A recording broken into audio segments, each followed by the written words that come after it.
ఆవకాయ మన అందరిది, గోంగూర పచ్చడి మనదేలే. ఆవకాయ మన అందరిది, గోంగూర పచ్చడి మనదేలే. ఎందుకు పిజ్జాలెందుకు బర్గర్లెందుకు పాస్తాలింకెందుకులే. ఎందుకు పిజ్జాలెందుకు బర్గర్లెందుకు పాస్తాలింకెందుకులే. ఆవకాయ మన అందరిది, గోంగూర పచ్చడి మనదేలే.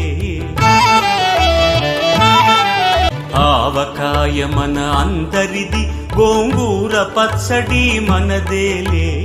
ఆవకాయ మన అందరిది, గోంగూర పచ్చడి మనదేలే. ఎందుకు పిజ్జాలెందుకు బర్గర్లెందుకు పాస్తా